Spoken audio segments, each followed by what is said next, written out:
Al Francis Chua, hindi na daw nagugustuhan ng nangyayari dito sa Barangay Ginebra dahil ayon niya sa isang source, simula daw dumating itong si Maverick Ahamnisi ay hindi na nga raw sila nag-champion.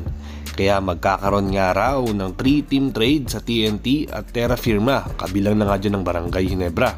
Kung saan, involved nga dyan itong si Ray Parks at Christian Stan Hardinger. Paano nga ba ang mangyayari mga ka-sports? Yan ang pag-uusapan natin sa video na ito. Dahil sa patuloy ngang hindi pagkuha ng championship ng Barangay Ginebra at nagpaplano nga daw ang SMC Company na mag-shuffle ulit ng mga players at si Maverick Ahamnisi nga raw ang isa sa nanganganib dito sa Barangay Ginebra.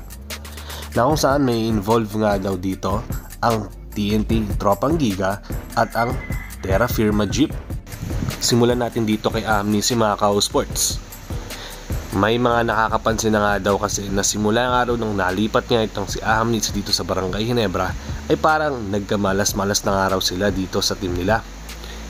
Simula nga kasi nakapasok siya mga ka-sports ay hindi na nga raw nakapag-champion ulit dito ang Ginebra. Dahil kahit nga nakapasok sila sa finals ay hirap na hirap pa rin nga sila makuha nga ito. Siguro nga, isa sa dahilan ay dahil nandiyan nga rin itong TNT Tropang Giga at nasa prime nga rin itong si Ronde Hollis Jefferson.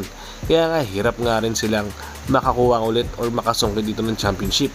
Dahil kada makakapasok sila sa finals ay ito nga ang nakakatapat nila.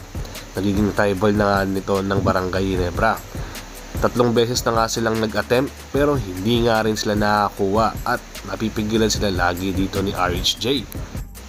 Kaya nga may nagsasabi na baka ang isa nagiging dahilan niya ay dahil parang malas nga raw itong si Ahamnisi.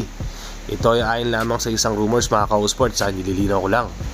Maganda man na naging run nito pagka elimination, pero pagdating nga ng playoffs ay parang nagjo-choke na nga lang bigla itong si Ahamnisi.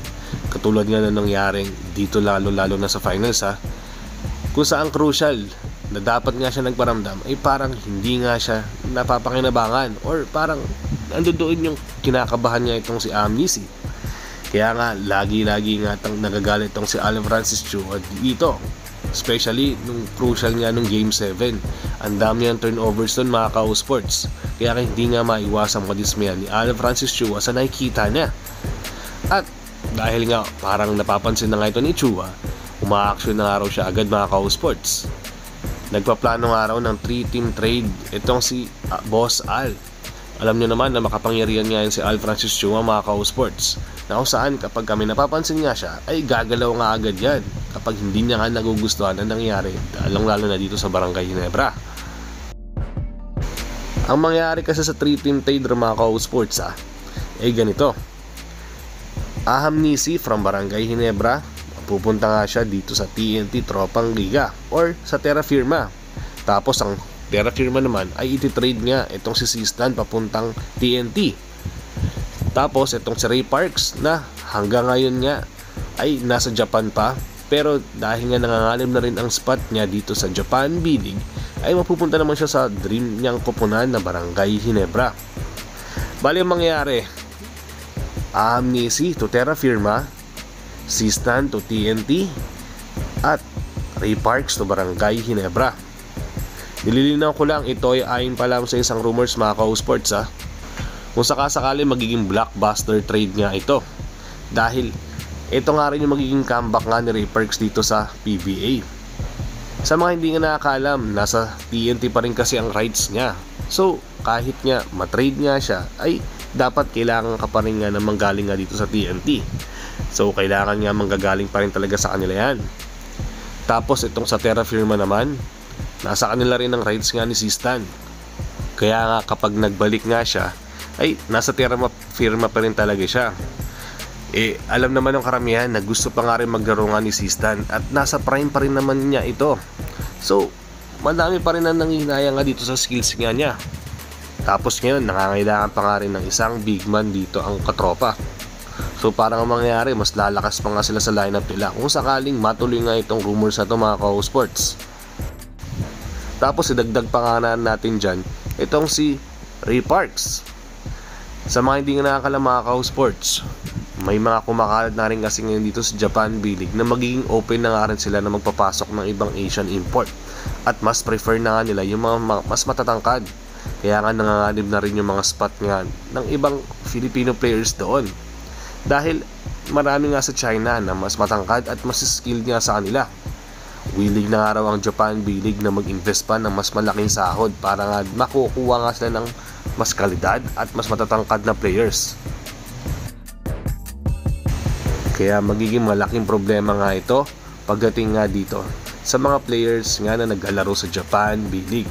At tingin ko na rin naman gusto na rin bumalik nga ni Ray Parks dito sa PBA at sa Pilipinas dahil nag-start na nga rin siyang mag-build ng kanyang pamilya. Kumbaga ginamit niya nga lang yung opportunity dahil nga once in a lifetime nga lang yon na magkaroon ng pagkakataon na mapaglaro nga sa ibang bansa.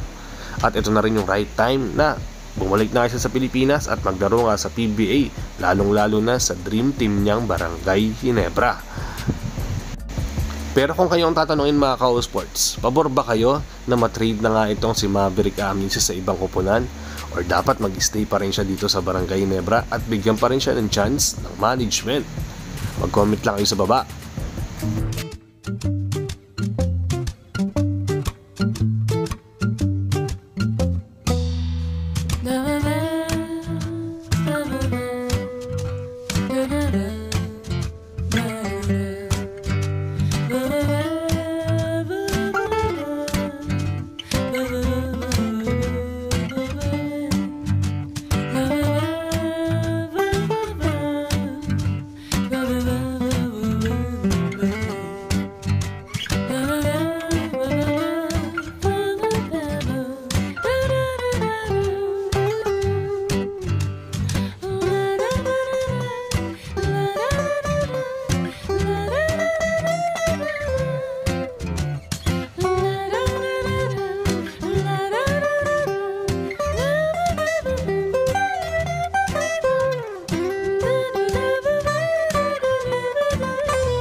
Da-da-da.